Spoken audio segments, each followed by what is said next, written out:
First thing I have to say is what a difference 70 years makes. In front of me I have my phone, and on my phone I have the air pollution forecast for London today and tomorrow. It says low. Okay. On Friday the 5th of December, that wasn't the case. It was bitingly cold. There was a stable air mass of damp air hanging over London with no wind. And so every chimney from every household that was burning coal, every factory, every power station was emitting their smoke into effectively a stable box of air. And from today, 70 years ago, the city began to be covered in a blanket of toxic yellow smog. Now, today's the 70th anniversary. It's timely. It was an accident that this happened in terms of my talks. But it's not really, when you consider that 12,000 people died, that 100,000 people were ill as a consequence of the London smog, really much to celebrate in terms of an anniversary. So what I intend to do today is really to memorialize the event on the day that London choked and coughed and spluttered beneath this pollutant blanket. And really what to focus on is the 12,000 individuals who lost their lives across those 5 days, well, actually more than those 5 days, as we shall see. But also the 26 to 38,000 people who will die earlier than they should do this year because of the air pollution we currently experience within the United Kingdom. Now, air pollution did not start in December 1952. London had had air pollution ever since it began to grow as a city through the 18th and 19th century. As the population grew, as the city became more industrialized, we were familiar with the classic pea supers. They're in Dickens, they're in Conan Doyle. We're familiar with them. They're almost romanticized. In fact, the artists, our historic artists, here we have Monet, managed to capture air pollution. It looks kind of rather beautiful, doesn't it? Until you realize that that wonderful quality of light that Monet came to London to capture was a combination of the smog, the smoke, and those fantastic sunsets caused by the scattering of light by particles held suspended in the sky. So Monet captured it. Turner wasn't a bit shabby either, celebrating smoke, capturing these amazing sunsets over the Thames. But this is historic pollution. But at the time, people didn't really dwell too much on it. In fact, at the time, people actually thought of smoke almost in a beneficial fashion. They've almost thought of it as being curative, something which protected you against the infectious air, the miasma within the city. And whenever people did refer to the smog, the smoke over London, the pollution in the context of health, it was to do with light. The smog preventing enough sunlight to make adequate vitamin D, leading to rickets, potentially exacerbating people who had tuberculosis within the city. So it was there, but it really wasn't appreciated as being a significant contributor towards the health burden of London. Now, so we had pollution in London, but let's not pretend that the story of air pollution and health begins in our city. There are a number of highly significant events which should almost have been viewed as an early warning that something was awry. I'm afraid this picture isn't particularly sharp. It's the best picture I can get of the Meuse Valley in Belgium, taken in 1930. It's December the 1st to the 5th. Again, cold, stable air, no wind, an industrial valley with many factories, which over this period of time resulted in the build-up of pollution in the valley. Now, what's significant about this event is thousands of people fell ill with respiratory complaints. So there are records of the respiratory complaints they had, and something in the order of 63 people died as a consequence of this air pollution event. Now again, even in the Meuse Valley, this was not new. They'd had a similar episode in 1911, which was characterized by the fact that the smoke built up in the valley and cattle died.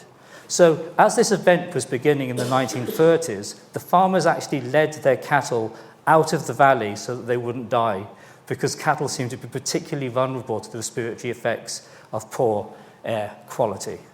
Now, the other thing I wanted to highlight here was that there's a memorial to the 68 individuals who died as a consequence of the Meuse Valley air pollution episode, and we'll dwell a little bit more on that as we go on. But the other thing which came out of this event was a report which stated, just imagine what would happen if something like this happened in a major city, such as London.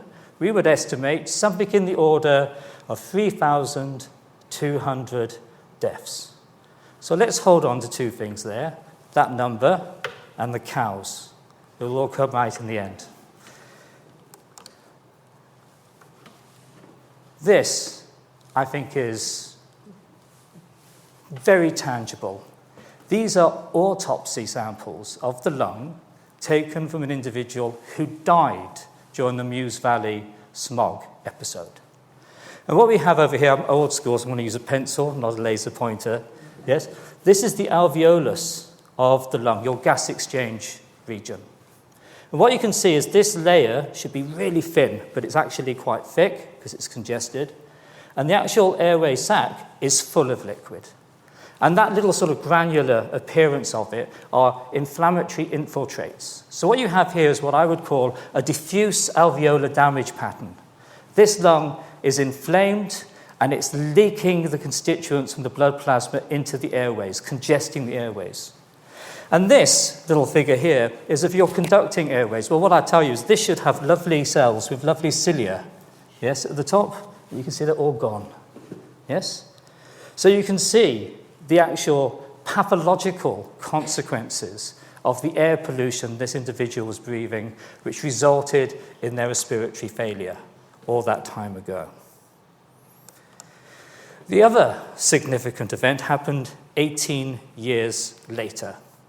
And this is in the United States, in Donora, about 30 kilometers south of Pittsburgh, a steel and zinc manufacturing area. And again, there's a common pattern. Emissions from factories, a period of cold, stable air with low winds. Again, this resulted in a build-up of air pollution in the valley.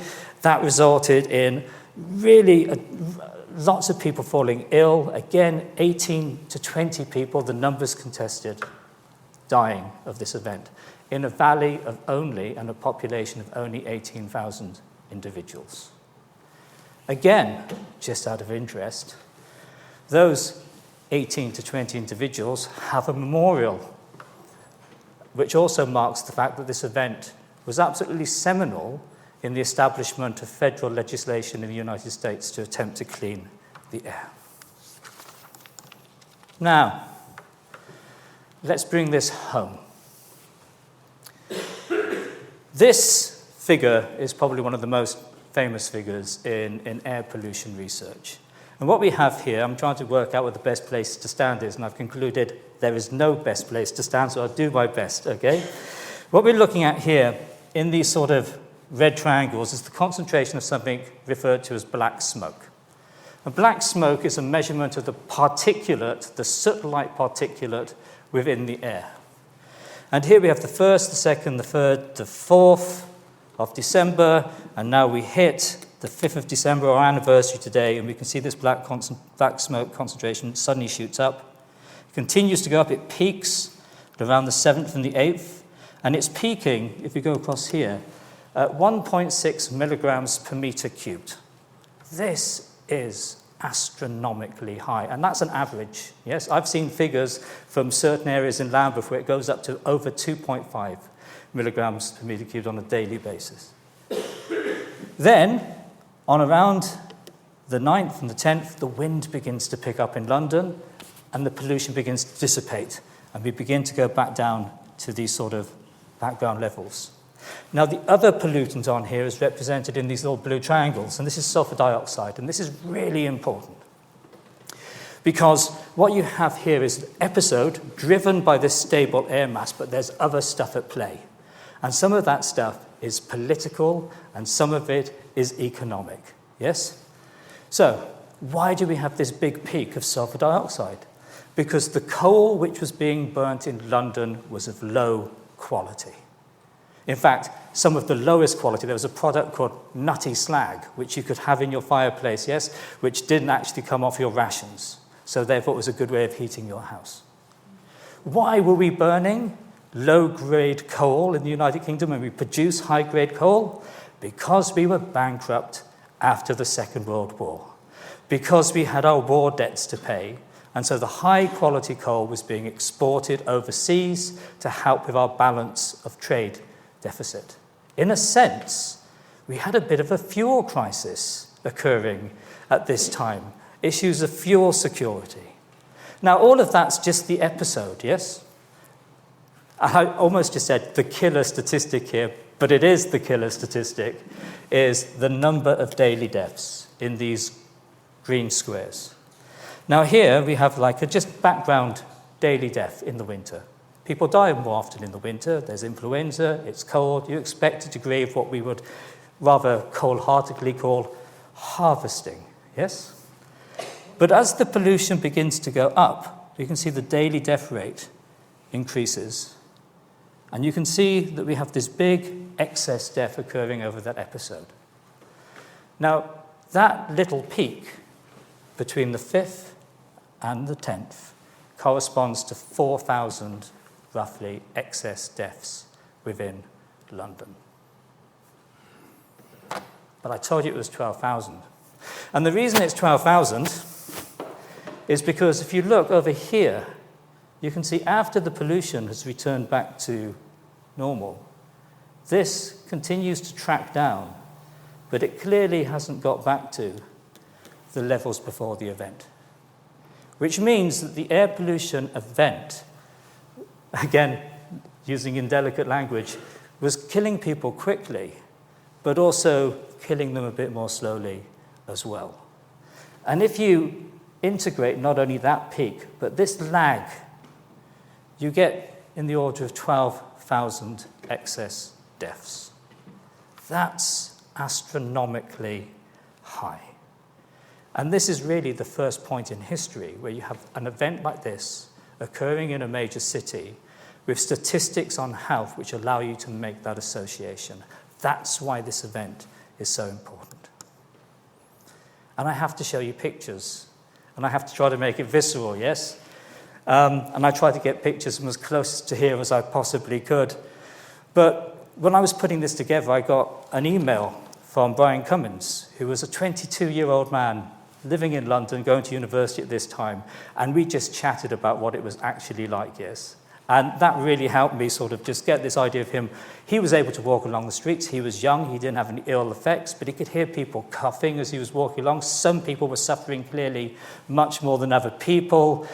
Cinemas had to close because of the infiltration of the smog from outside into the cinemas. And if you consider that cinemas in those days allowed you to smoke, and it was already pretty difficult to see the screen, yes, you can imagine how bad that was. Football matches had to be cancelled because you couldn't see the penalty spot. Public buses had to be led through the streets by flares. That 1.6 milligrams per metre cubed of black smoke in places resulted in visibility of about 1 metre. Yes? So it was incredibly tangible. Now, the other thing, and I hadn't thought about this until I spoke to Brian, was, of course, I just was sitting there going, well, you can go home. Can you?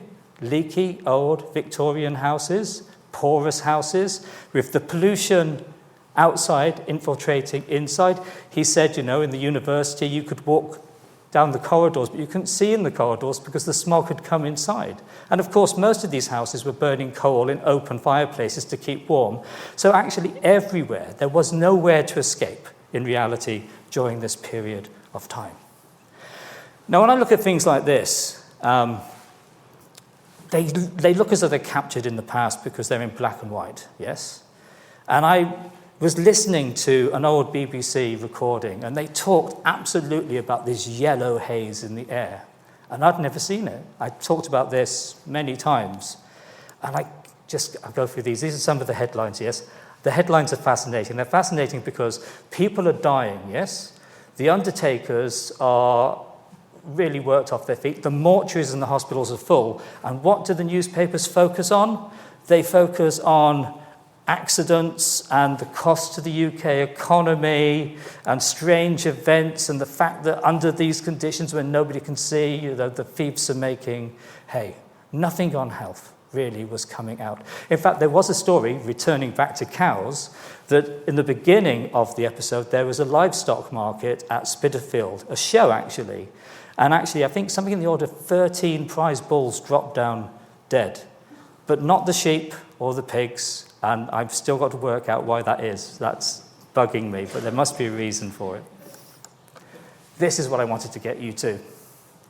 These are colour photographs of the London smog. I found them just going online, produced by a colourist called Stuart Humphreys on a site called Babel Colour, and it captures that yellow-orange haze within the air, which reflects the sulfur dioxide within that mixture in addition to those fine particles. And I loved it. London coughed and crawled almost to a standstill in a murky yellow gloom. So, who died? And what did they die of? Let's get straight to the key issues, yes? Now, I think there's this kind of narrative, which is the people who died during the smog were probably really quite elderly and had very, very severe chronic diseases. Again, it just pushed them over the edge. But the data doesn't quite suggest that. This is a really simple piece of data. It's not the whole numbers of the event. It's just looking at a couple of administrative areas, death rates before the episode, death rates after the episode, and then there's a ratio. And it stratified it by age, greater than 75, 65 to 70, 45 to 64, all the way down to newborns less than 1 month. And if you look at that, well, yes, the old, as they're defined, die, as long as you're happy to accept that old means anybody over the age of 45 years, and increasingly I'm not willing to accept that.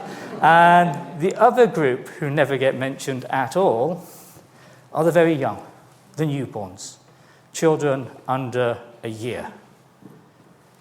So these are lessons we're beginning to take from that episode 70 years ago, which we can think about today. And what did they die of? Because I get the idea we have this, nothing really, we learned things very slowly. This is a breakdown of what people died from, and it was delivered to the London County Council on the 3rd of February 1953. It didn't take them very long, because at this time we have the fledgling National Health Service who are collecting health statistics properly.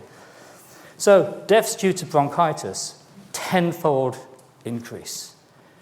Influenza, 7. Is that the smog? Is that an epidemic happening in the background? You have to unpick that.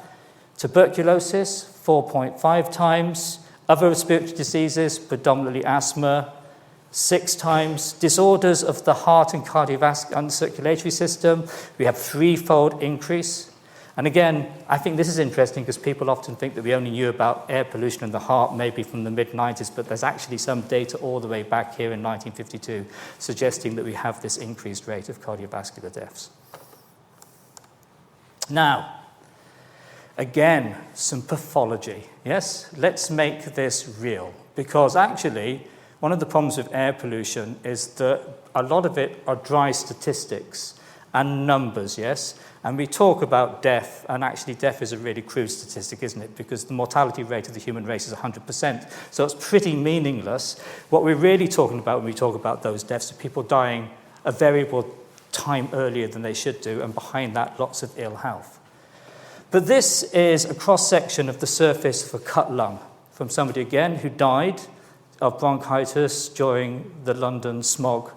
And it's looked using an EM technique, which allows metal-rich particles to shine out. So each time you see those little shining things, you're looking at a metal-rich particle. And one of the things we often think about the London smog is there are these big soot particles in the air, yes, which aren't like pollution we have today, because that's really different. But this is a scanning electron micrograph of those particles in that tissue. And actually, when you look at it, this bar here is 300 nanometers. And you can actually see, rather than being big particles, they're actually kind of like agglomerations of smaller particles. This, if you're into histopathology, this means something. To most people, it just looks like a pink blob. So I'm going to take you through the pink blob. Here you're looking at the surface of the airway. These little black bits are macrophages. These are kind of like the janitorial cells on the surface of your airway, which go around collecting debris, eliminating bacteria. If they take up black carbon, they turn black. They accumulate it. And you can see underneath the surface of the airway these big accumulations of carbon-laden macrophages, and around them, all these sort of like pink cells are inflammatory cells. So again, we can see that the particles are in the lung, and they're associated with actually inflammation. And if we look inside the macrophages, which have that material, again, we can see that they're relatively small particles and they're relatively metal-rich. And you can go further than that, and you can work out what metals they are: iron, lead, zinc, tin, antimony. So we can begin to unpack this. We can begin to see what's going on within the actual tissues of these individuals. So, 12,000 people have died. Certainly 4,000 of those deaths were known about relatively quickly, and what they died of was known about relatively quickly. So you can imagine any government at the day would be catalyzed to take action. Okay? And this is the first lessons we learn from the past moment, yes? Because that's not the case. They knew this was coming. These are statements made by Harold Macmillan before he was Prime Minister, when he was actually in Housing and the Environment Department. And people were already discussing the air pollution problem in London before the smog. And he makes, I think, which are very kind of like, they make absolute sense from a political perspective. I suggest we form a committee. We can't do very much, but we can seem to be busy, and that's half the battle nowadays, yes? But more important than that, this is the classic kicking the can down the road philosophy, but this is the really important one. In tackling air quality and the challenges that causes, an enormous number of broad economic considerations have to be taken into account. And within that sort of very large bucket of economic considerations, there's even the fact that at the time the government didn't really think there was an appetite within the population to give up their fireplaces, yes, to give up their fires. They were worried about whether the population would go on that journey of behaviour change to improve the air quality in the city. Not surprisingly, they formed a committee, yes, the Beaver Committee. And the Beaver Committee was led by Sir Hugh Beaver, and he reported back, I'll get the date right here, on the 25th of November 1954, with a series of recommendations based on the London smog and the events. And they're really quite interesting. In fact, they were defined as being radical changes, which is any change at all, usually within a political framework. He said we should mandate towards smokeless fuels, especially within cities, with the creation of smoke control areas.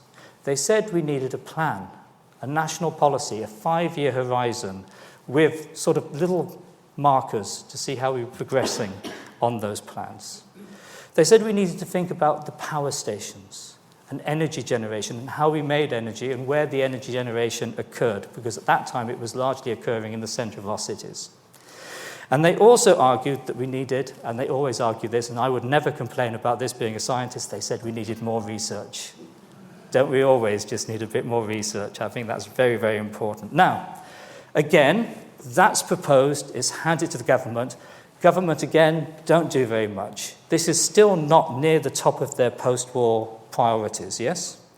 But it's taken up by a conservative backbencher known as, again, I always get his name wrong because I always think he's actually quoted in a Monty Python sketch, so I always get really confused, but Gerard Navarro, yes?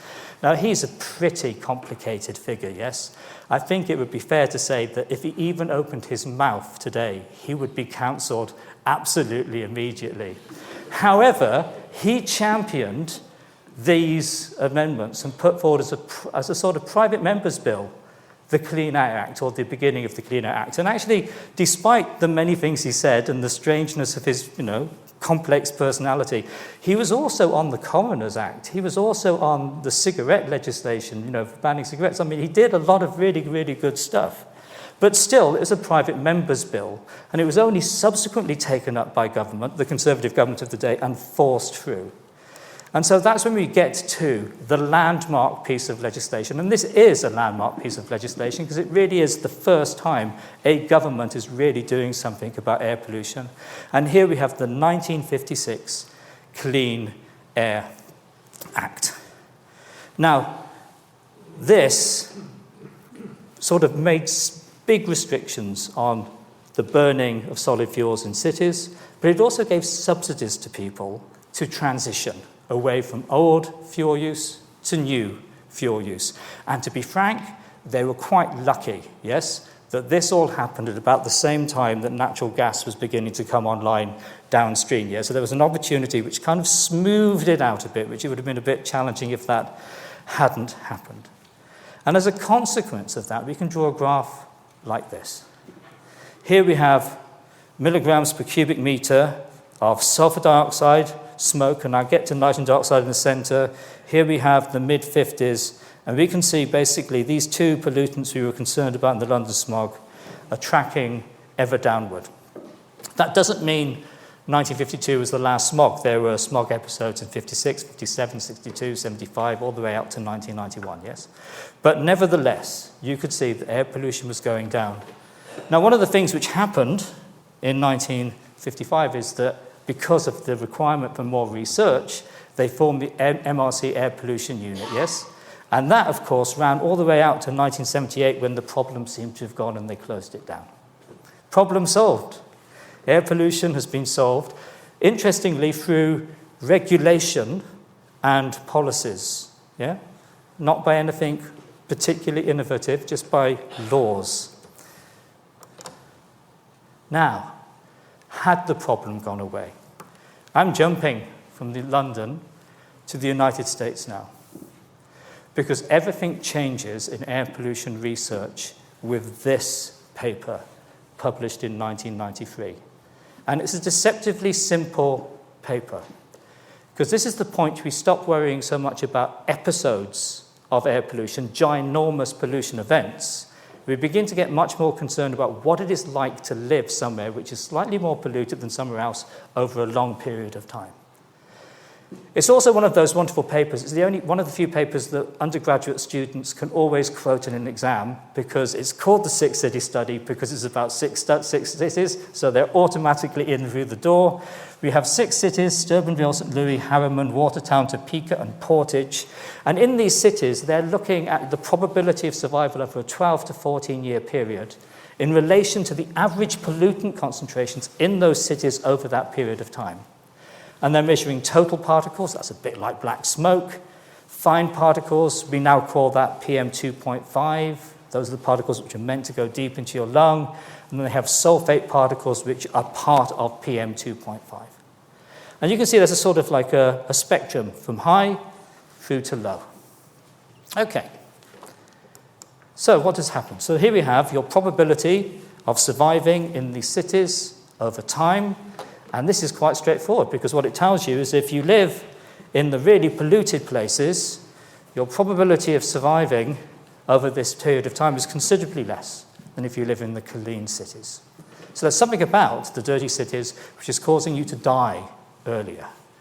But of course, there are millions of reasons why that could be the case.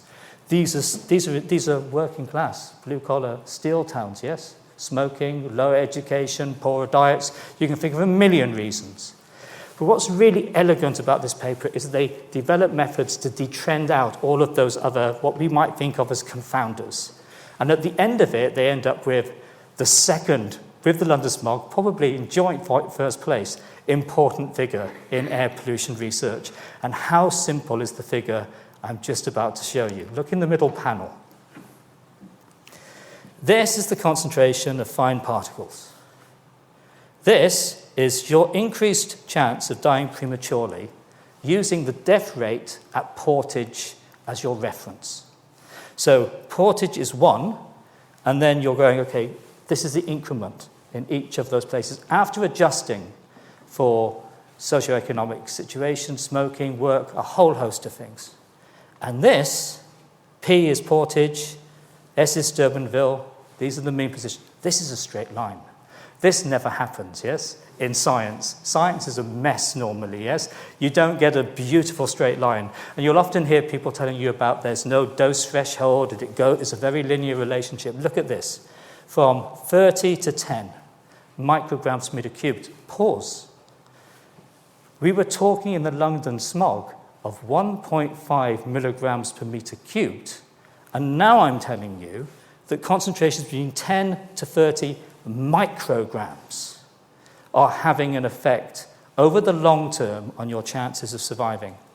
Now, that's remarkable, but because now you can look into this, you can see that people are dying of COPD, emphysema, bronchitis, that's the umbrella term, pneumonia, and cardiovascular disease. And actually, the cardiovascular disease is probably the most statistically significant finding, not because it's the biggest effect, but because the error bars are quite small on it, so there's greater certainty on it. So air pollution at historically low levels are having a profound effect. And this study has been replicated across the United States, across 150 metropolitan sites, across Europe, in China. It's one of the most robust findings I think science has generated in the last 50 years. Low levels of air pollution of particles are associated with excess death through cardiopulmonary, which is me hedging my bets, causes. Now, if I took that association and then I estimated PM 2.5 exposures for the entire global population, sounds massively ambitious, but you can do it if you accept some uncertainties. It's now estimated that each year, globally, roughly between 4 and 4.5 million people die prematurely as a consequence of fine particulate matter. Fine. What do they die of? Well, more or less the things I've said before, but I can add a few more into here. I hadn't really focused on lung cancer, and actually there's a very strong association with stroke, yes? So that's another very, very strong association. But what I wanted to put here was this issue about death. If you're looking at death, you're looking really at a very blunt endpoint. Because beneath death are years, decades of ill health, disease exacerbation, doctor appointments, medication uses, and you're thinking about this in terms of a health economist. Once you're dead, you're relatively, you're saving, but while you're alive and costly and in the health system, that costs money. And then the other thing I wanted to say is that the other danger of thinking about death and thinking about vulnerable people is you forget that air pollution affects us all. But that very often we don't know what it's doing to us. A bit like a teenager smoking a cigarette who doesn't have any ill effects and doesn't realize that this one cigarette doesn't sort of magnify to a lifetime of exposure which leads to disease. There's a lot of, if you like, silent, subclinical harm being done to the system through the air we breathe over the long term. So, where are we? Nasty soot, 1940s and 50s, coal burning.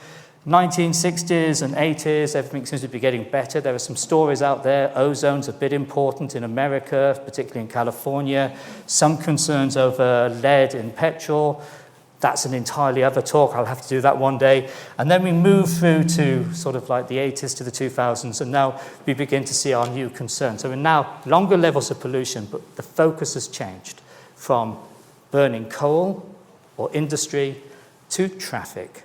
And specifically within Europe, because of our policies from the mid-90s onwards, towards emissions from diesel vehicles. Why are we so obsessed with diesel emissions? It's because you can relate asthma exacerbations in children to how close they live to a road and the number of diesel vehicles it has on it, very, very simply. There are lots of bits of data demonstrating that diesel exhaust seems to be particularly harmful. But you can go beyond that. So this is kind of a study that I was involved in, and some of the studies I've done, in which we actually demonstrate that diesel does bad stuff to you by taking usually a medical student, putting them in a box, and then behind this wall, this is a Volvo bus engine, making diesel, diluting it in this tube, and then delivering it into that room, so this individual is being exposed to diesel exhaust. Levels are relatively high, yes, but they're doing this just once, yes, as opposed to living in a dirty city. It'd be the equivalent maybe of sitting in a London bus stop for, 8 hours a day or something if you were to do something so foolish. Why does this matter? Because after you've exposed them, you can do a bronchoscopy. And with the bronchoscopy, you can actually go into the lung and look at the inflammatory changes which are occurring in the lung and actually take little tissue biopsies from the lung to see what's going on. And yes, I have had this done to me, and it's fine. This is an individual who's been exposed on 2 occasions separately. Once to diesel exhaust, once to filtered air. And this is after filtered air, and this is the surface of the airway. These are the sort of epithelial cells, and they sit on something which we call the submucosa. It's kind of like the stuffing of the lung. And what we've done is we've stained them with an enzyme antibody for something called neutrophil elastase. It recognizes neutrophils. I think of neutrophils as being like the infantry of the immune system. Yes, easiest way of thinking about them. After air, not very many. After diesel, lots of neutrophils. Puffy, red tissue, very inflamed. Does the patient have any symptoms? None. Is he aware of discomfort? No. What's happening? There's just a smouldering inflammation in their airways, just occurring in the background. Not significant on a day. Magnify that by 10 or 20 years. This is just to show that when we do the actual stats on multiple people, it sort of hangs up. All of these individuals have this effect. And actually, we've done lots of studies, and we can show there's inflammation, we can show the lung function's impaired, we can show changes in the mediators on the lung, which make the lung more susceptible to infection. And in fact, you can show cardiovascular effects, changes in blood viscosity, heart function, arrhythmias. All of these things can be changed. Now, these are healthy individuals operating within a normal range, but they demonstrate that the air you breathe, the diesel in the air you breathe, yes, has an actual adverse physiologic effect. But still, it's a Swedish medical student because there's not much to do in the winter, and so they're really good candidates. It's still not the real world. But my colleagues at Imperial did an incredibly elegant study with asthmatics this time, in which they made use of London's very own diesel chamber, or it used to be London's own diesel chamber, which was Oxford Street. At the time they did this study, Oxford Street could only have diesel buses and taxis going backwards and forwards, yes? Tall buildings on both sides, it's a diesel chamber, yeah? Like it or loathe it. And they got their asthmatics to walk up and down Oxford Street for 2 hours. That's exposure number 1. And then their control exposure is they sort of walked around the round pond. That sort of jumped from the round pond, but it should be around there, okay? So that's a sort of an urban park background exposure. And then they just said, I wonder what happens, okay? So what you're looking at here is a change in a measurement of lung function. Forced expiratory volume in 1 second, yes? Think of it as how twitchy your airways are, if they're slightly irritated. And here we have the individuals. This is their walk period here, and they're walking along. This is the park, and the same individuals walking along Oxford Street, bang. 5% reduction in FEV1, and that reduction is sustained out to 22 hours. Conclusion, their lungs don't like this very much, yes?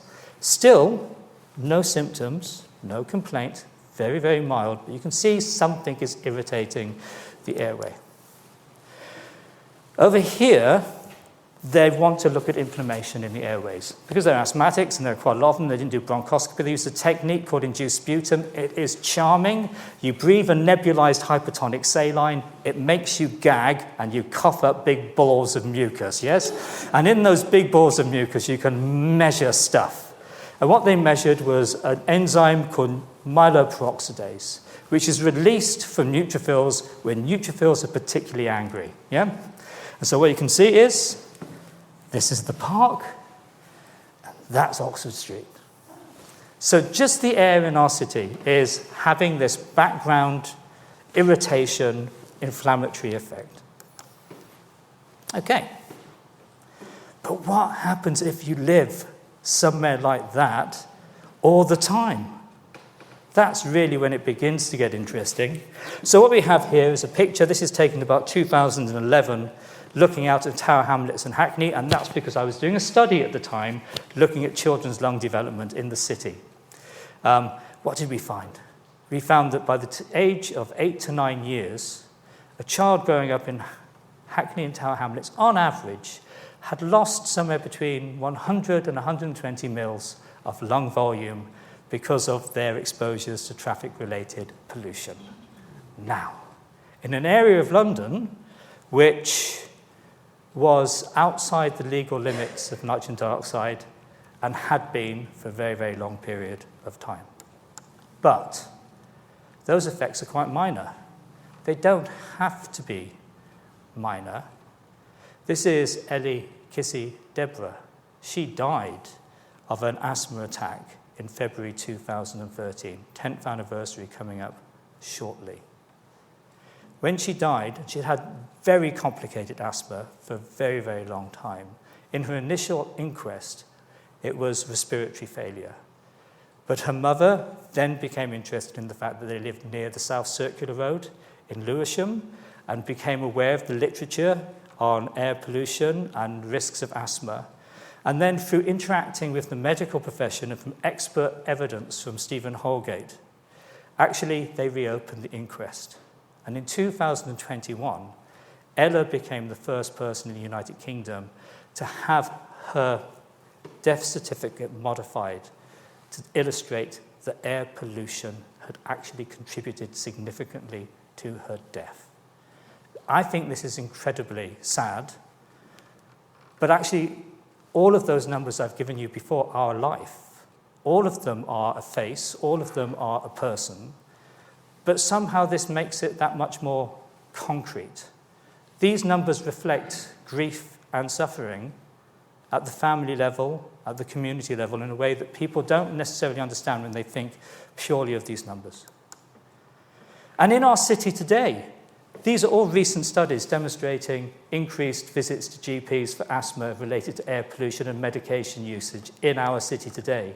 There's increased evidence that air pollution is linked right now to increased rates of dementia within individuals living in the United Kingdom, with increased rates of mental health, with declines in cognitive ability.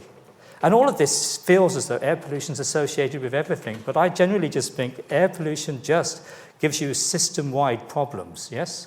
How it manifests probably is related to your lifestyle susceptibilities and your underlying genetics. But air pollution isn't neutral, even at the levels we experience it today. It affects us across our entire life course. That's new. I wanted to say from cradle to grave, but actually it's before cradle to almost grave, yes, to be precise, because air pollution has been associated with low birth rate at term in the United Kingdom, in London now. It has an effect all the way through all of these other issues. So, all of that is rather depressing. I should have warned you that I'm a bit of Dr. Death, so I have to apologise. But I'm going to give you some hope. Here's some hope. Where things are done which result in air pollution going down, things actually get better. This is the Six Cities study again, yes? This bit is the bit they published originally, and then they went back because the US government put in regulations to reduce air pollution, and air pollution fell in the six cities. And as it fell, if we start here, these are the original data, Sturpenville through to Portage. In each of the cities, when they went back, as air pollution fell, the probability of dying early fell. You reduce air pollution, you gain years of life back, but more importantly, years of healthy life. Here's another thing. That's a bit worrying when you consider a child could lose 100 mils of lung function. This is a very old study. Well, not old, but it goes back in time. This is in the Children's Health Study in California, and they followed longitudinally children in 3 waves. The first wave was between 94 and 98, then the second wave, 97 to 2001, third wave, 2007 to 2011. And they looked at small lungs, clinically small lungs. So if we look just at the shady area, this is the number of children who had lungs less than 80% of predicted. This is clinically significant. And you can see, when they started the study, back in the mid-90s, it was about 6%. And when they went back, 2007 to 2011, it's fallen by half. Over this period of time, air pollution has fallen, and these associations are linked to the fall in air pollution. So this means there's a benefit, but actually what this means is even more significant, because what they are doing by reducing air pollution is preventing the accumulation of vulnerability within the population.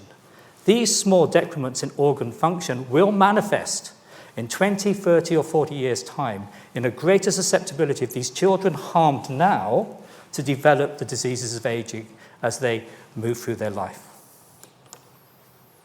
Now, all of those studies demonstrate that if you regulate, it works.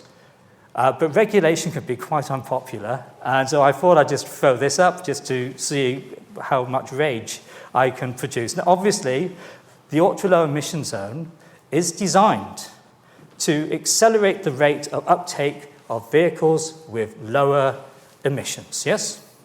Fine.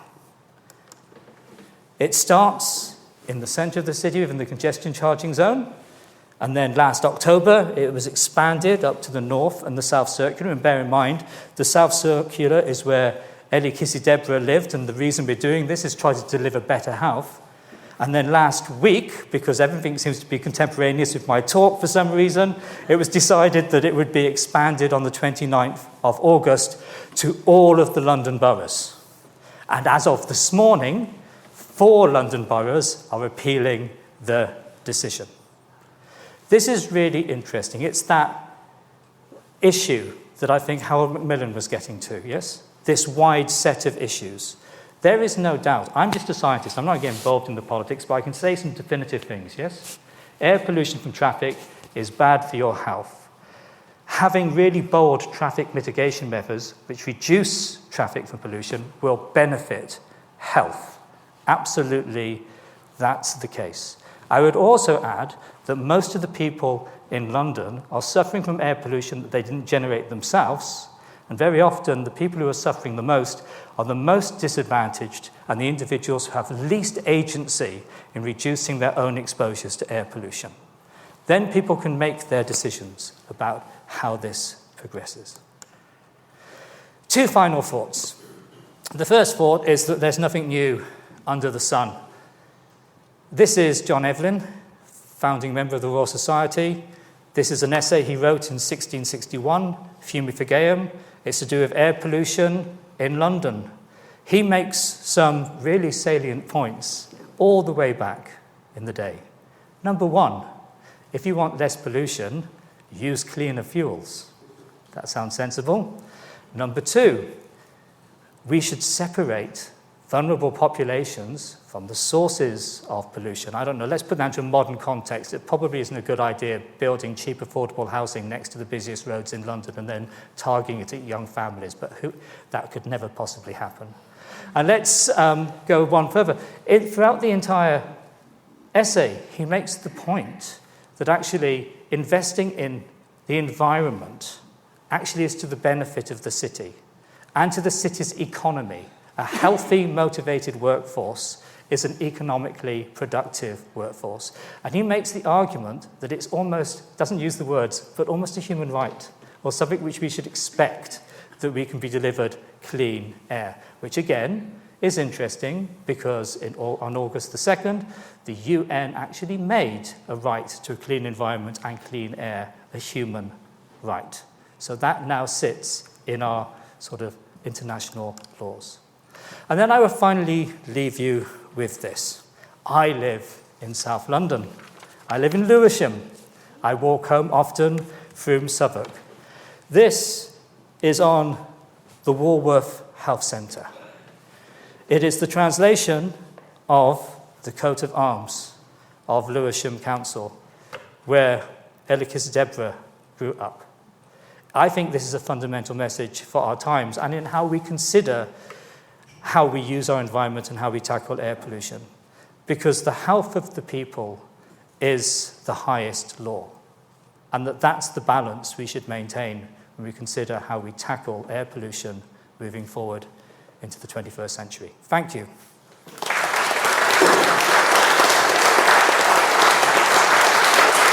We have time for a couple of questions.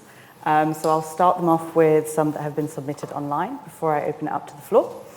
So the first one is, could a Great Smog happen again? Given the increase in urban domestic burning and rise in the sales of diesel generators, how likely is it that we will see a hazardous smog again? Is it possible?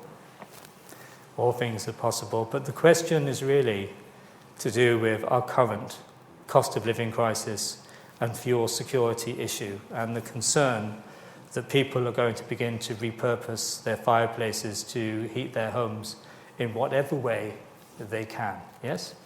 And under those circumstances, there are many people who are concerned that we may have, maybe not a citywide smog, but little areas, little pockets of significant air pollution because of those measures people are likely to take. And that's also where they're getting to with their diesel generators. This is clearly, I think, I may be misrepresenting the person online, but it is a real issue. People are very concerned about this over the next year, year and a half. And again, bizarrely, it's an energy security issue to do with the economy, much like the London smog was an energy security issue to do with coal, and who got the good coal and who got the bad coal, yeah? So kind of related, I have a question here on wood burning in homes. What do you think is the best way to educate the lay public and the government on the dangers of the pollution that is caused by this? So, I don't usually think I'm a one-trick pony because I've put Scandinavians in boxes and exposed them to diesel, but I've also done it to wood smoke, yeah?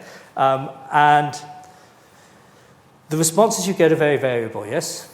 If you use the driest product with the most highly specified wood burner, yes, with perfect extraction, yeah, then actually you get very minor symptoms. But the absolute moment, any specific parameter goes out slightly, yes, it's as harmful as diesel, yeah? And once something is in your home, who's regulating it, yes? It could be a perfect stove on Monday and a not a perfect stove on Tuesday. And in fact, how you load it may actually affect its parameters, yes? So I think that there's a real potential issue about wood burning, and also the other issue is, I think there's an element that people may be self-polluting to a certain extent. But what about the person who decides that they're going to have a wood burner next to the house of somebody who has an asthmatic child with difficult to control asthma? Where's the legal right of that individual not to be exposed to something which is demonstratively harmful to their health? If you went up to them and threw peanuts at a child with peanut allergy, it would be very clear what side the law was on, yes? But with wood burning, not so. So I think wood burning is a bit of a blind spot in policy at the moment, and it needs a hell of a lot more attention because it's going to happen, but it's going to have to be really tightly regulated, yes? Yeah, I enjoyed your lecture. My question's about, we share a diesel van, a Ford Galaxy, and you put AdBlue into it, and that's meant to cleanse the exhaust. Could you say anything about that? Do you know of that? It's a liquid. It has a separate tank next to the fuel tank, the diesel fuel tank, and that's meant to clean the exhaust emissions. To a certain extent. And one of the things I didn't talk about was, I've spoken about regulation, and the other aspect is technical innovation. And the reason I didn't dwell on technical innovation is it has a checkered history, yes? The technical innovation often promises a lot and delivers something which isn't so good or creates a different problem, yes? So, for example, certain additives will sort of like remove NOx and NO2 from the fuel, and that's a good thing, yes? okay? But they may also change the nature of the particulate emissions which occur. And then there are other issues which I find really odd. I mean, about 15 years ago, in Europe actually, people added something called cerium dioxide to diesel fuel, yes? Because it caused a more efficient ignition, yes? And so it was more effective. Fuel efficiencies went up. And when they went to introduce it to the United States said, that sounds fantastic, show us your safety data. And they went, what? Safety data? And they went, you haven't just released this into the environment without testing whether it's safe. And there was no requirement for them to do it over here, but they couldn't do it in the States. So I'm always a little bit cautious about adding things to fuel where we don't fully know what the pyrolysis, high-temperature products of that will be and whether it will impact on human health. And I think we have historically been incredibly cavalier. Having said that, there have been some things which have been accidentally remarkably successful. So we're very concerned about very small particles, yes? And the introduction of low-sulfur fuel, yes, actually caused a precipitous fall in the number of very small particles from exhausts. But not in a particularly deliberate way, almost in an accidental, oh, look what's happened, yes? And so I think perhaps what we do with all these new engine technologies need probably to have somebody who sits over the top of them and does some proper evaluations. I really, sort of like part of my background is thinking about drugs and how you introduce drugs. I think we need something similar when we introduce things which are exposed to the population to make sure they're safe first, rather than waiting to discover at a population level they weren't safe, and then we have to pick up the pieces. Does that answer your question? Yeah. Oh, good. I also live in South London, and in my area there have been a lot of road closures in the name of improving pollution levels, but on the other hand, objections have been made saying that because they prolong journey times by making people take more circuitous routes, they actually overall increase pollution. Have you looked into this at all? Yeah, I do. And I can answer it on two levels, yes? The first is in a purely empirical scientific point of view, yes? Wherever traffic management systems have been introduced which have made driving more difficult, and everybody's assumed there must be some sort of displacement effect, there's no evidence for it. Yeah? Really, there isn't. It's bizarre, yeah? Everybody assumes there must be, because the traffic which exists must simply be being pushed down different routes. But the evidence is if you make driving difficult, people just, especially in central areas, go, forget it, yeah? And they drive less. The reason I would be not absolutist on this is because you kind of need people to play the game, and if they don't, yes, you've got a problem. So if you had a child who was an asthmatic, yes, and even if a few vehicles changing direction didn't make more pollution, but they were going past your house, I would think you would have every right to be a bit upset about it. And in reality, these little road closures are effectively little band-aids on a really obvious problem. You could make everything much more equitable just by having rules which were applied equally everywhere. If you wanted to encourage people to drive less, you could use road taxation for road usage, yes? Then you wouldn't have to have things like the ultra-low emission zone and congestion charges. It would simply be function. And then once you had that in place, you could use the taxation system for levies for people who you thought potentially had very vital jobs which needed them to have transport, yes? But at the moment, everybody does something a bit different here and there, and it creates the impression of inequality and winners and losers. And actually, there are people out there who are looking for those opportunities to try to undermine action against sort of air pollution in cities because they have vested interest in those areas because they think it's going to be anti-car, anti-fuel consumption, yes? So we have to be a bit careful. But the data says, don't worry about it. I say, one death is too much. You looked at your meter on your phone. It said low. I have one too. I don't believe it. I hold this thing up in Holland Road near where I live, near the Westway, and it's always low. Does the person making diesel vehicles have shares in these meters? So I I'm not great at conspiracies.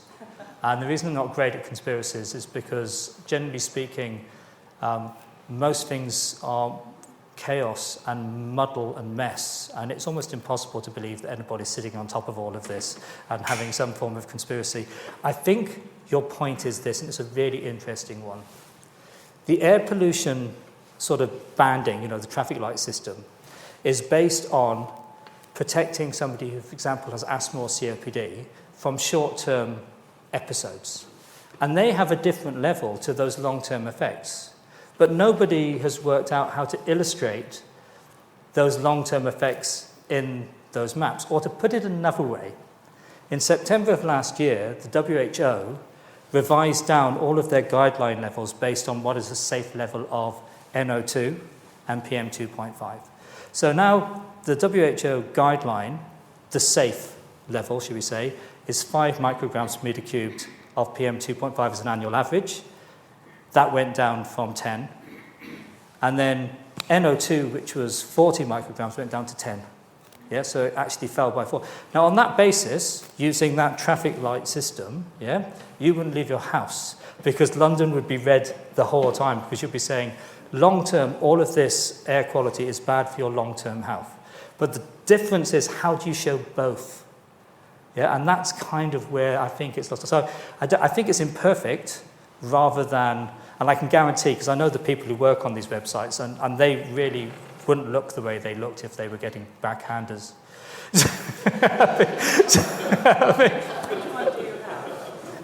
Well, look, I'm going to just say I use the London Air network because that's run out of our group at Imperial College, and associated with that we have Breathe London, which is a small low-cost sensor network, but it's low-cost sensors are useful, but they're not always absolutely right. But they're indexed to our actual air quality monitoring stations, which are gold standard, yes. But there has been a proliferation of stuff. And I do worry, and I shouldn't say this, but people go out and they buy air quality sensors, yes, and they walk around and they go, oh, look at this. When I'm standing next to the road, it's really high, and now I'm in the middle of a park, it's really low. Now, at that point, I think you're almost able to throw your air quality sensor away because you've learned a fundamental lesson which will result in you just actually being able to use your eyes and a bit of common sense, yes? That doesn't capture episodes and all those things you won't be predicted, yes? But I do think that people have a little bit too much faith in the low-cost sensors they're getting when actually they're not absolutely precise or used effectively. That's all we've got time for tonight. So please join me in thanking Dr. Mudway once again. And thank you all for your attention.